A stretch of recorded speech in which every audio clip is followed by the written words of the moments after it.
What's going on, guys? College football week 3 has just concluded, and as you already know, we got to go over those takeaways. College football week 3 biggest takeaways. And man, this week, a lot of shit happened. A lot of things went down. Speaking of things going down, we've had two top 10 teams go down.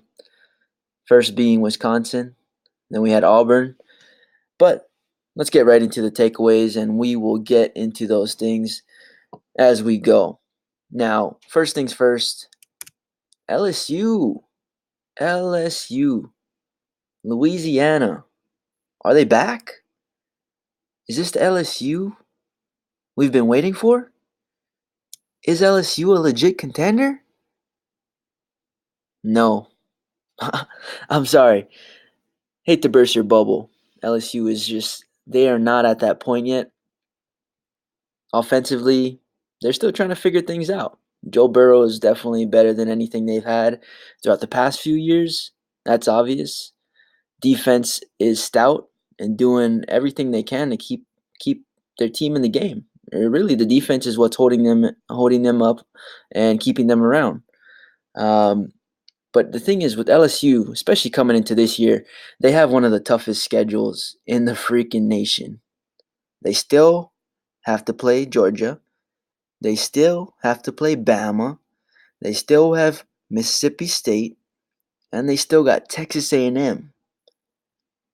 And I see at least two losses in those 4 games coming up. Georgia, Bama, Mississippi State, Texas A&M. Of course, Georgia is just continuing to slaughter basically some of the smaller teams that they are playing. They did have a nice win over South Carolina. Of course, that was a phenomenal win. Georgia is probably it should be an L. Bama, I can't see how they beat Bama. Bama just offensively ridiculous. We'll get into that later. Mississippi State, always going to be competitive. Coming into that game, that one's kind of up in the air, along with Texas A&M. So LSU, if they can get together and figure out their offensive struggles, get things fixed pretty quickly here, because those games are right around the corner, and stay healthy at the same time, they can, make those games certainly more competitive. But I can't see them coming out of that gauntlet and even coming close to competing for the SEC championship. Moving along, we've got Ohio State. And if you watch the Ohio State TCU game, really good game, probably one of the better games of the weekend. We had a pretty good performance from Robinson over at TCU. Haskins threw for 2 touchdowns. He did it. He did his part. And Ohio State, man, they're a pretty legit contender to head to the CFP. They're looking strong on both sides of the ball. Obviously, Urban Meyers wasn't back for that game. He'll be back in their Week 4 game against Tulane. And also, if you watched that game, you saw that Nick Bosa got injured and left in the third quarter, didn't return. They're saying it's an ab strain. So we don't know how serious it is. They haven't given us a timetable. But with that being said, their next game is going to be against Tulane. I'm assuming Urban Meyer is going to have Nick Bosa sit out in week 4. But yeah, their schedule looks favorable.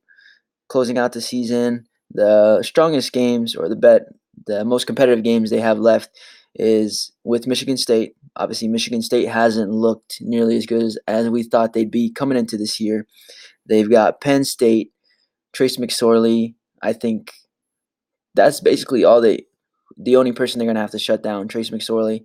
And Penn State struggled against much lesser opponents. I don't see why Ohio State can't walk away with a W in that game. And I believe their toughest game would be against Michigan, just because Michigan's defense is actually really legit. And by the time they play Michigan, I'm expecting Michigan's offense to be a lot sharper than we saw in that opener versus Notre Dame. That being said, let's go ahead and move along, we've got the third takeaway. Obviously, Notre Dame. I did speak about them in last week's video in week 2, biggest takeaways. And I spoke about Brandon Wimbush and how his throwing struggles have continued into this year. We just haven't seen him grow into the quarterback that Notre Dame needs him to be. And Notre Dame just looks really poor offensively.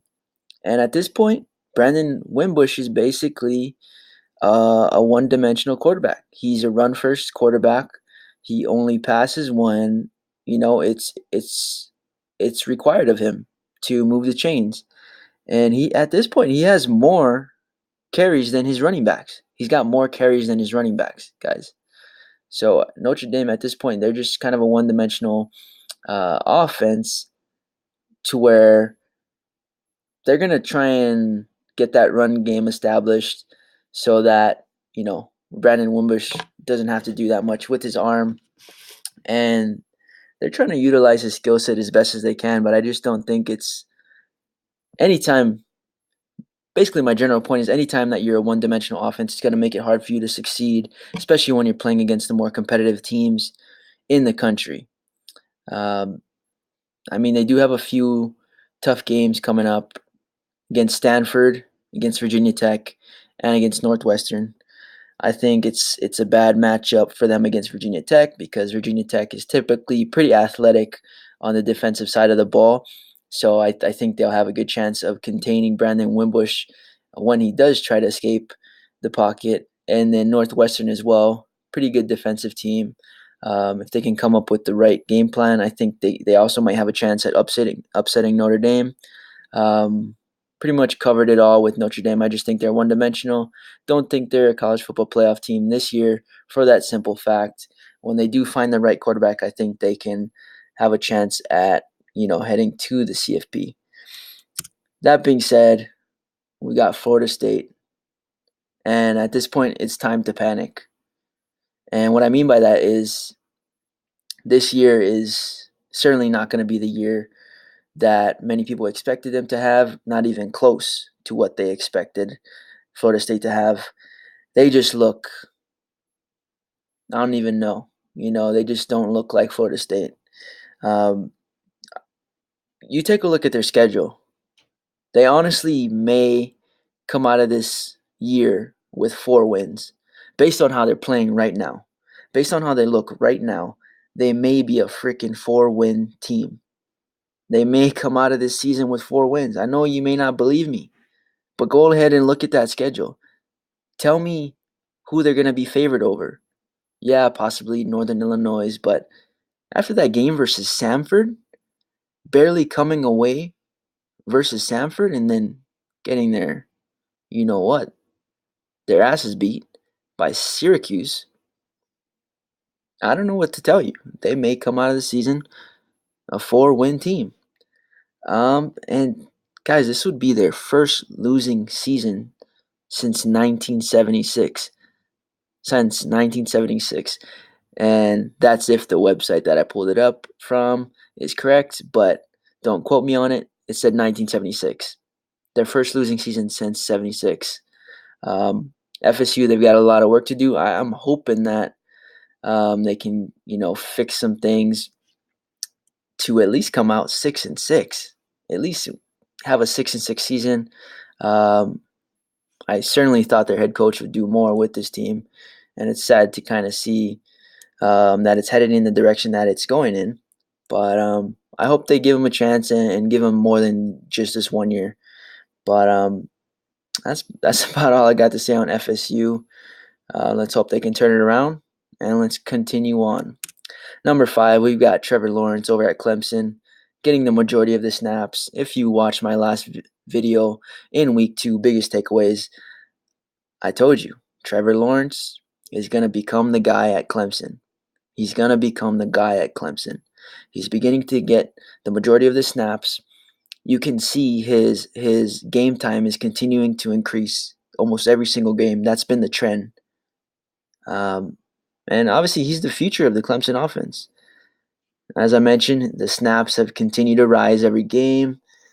And I don't think they're going to completely eliminate Kelly Bryant. I still think they want to utilize his legs and utilize his skill set in specific packages. But Trevor Lawrence just looks better when throwing the ball downfield. Simple as that.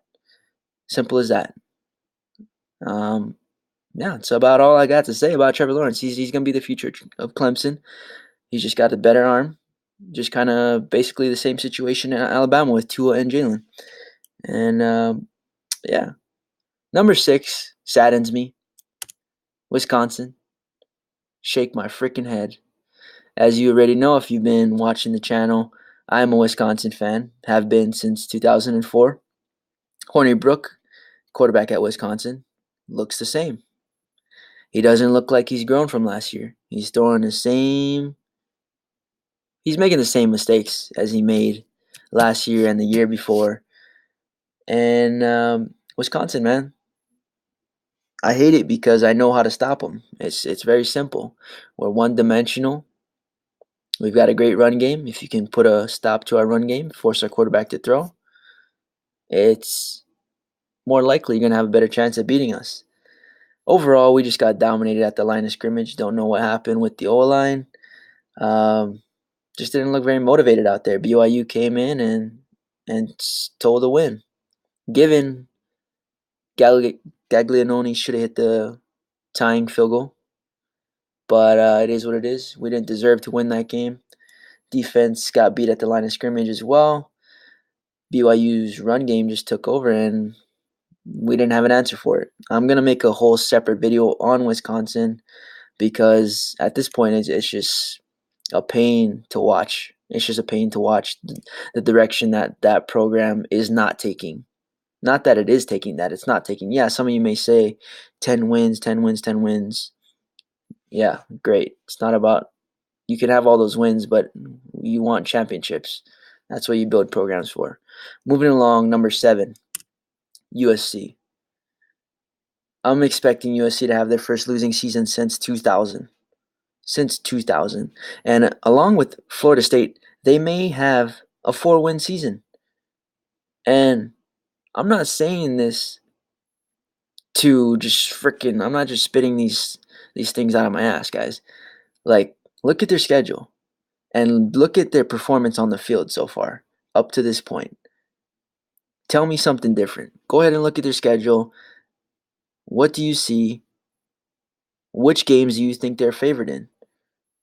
Because at this point, they've got Wazoo left, Arizona, Colorado, Utah, Arizona State, Oregon State, Cal, UCLA, Notre Dame.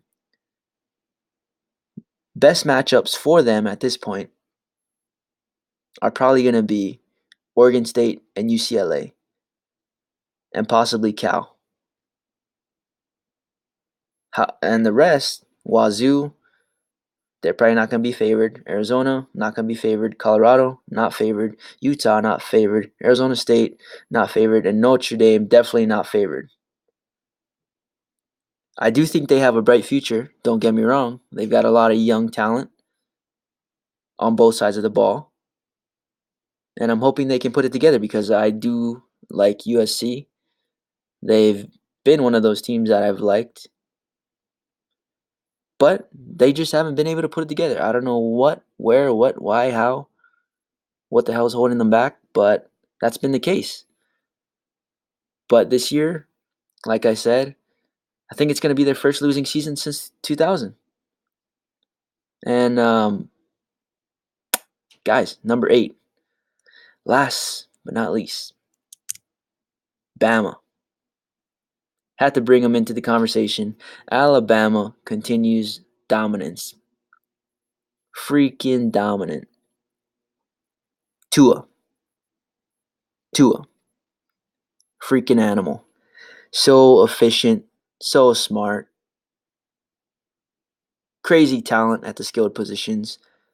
Makes this arguably the best offense Alabama has ever had. And some of you may agree, some of you may not agree. It is what it is. But Tua himself, I mean, I don't know the history of Alabama, but he's probably the best damn quarterback you've had there. And I know we've only seen 3.5 games from him.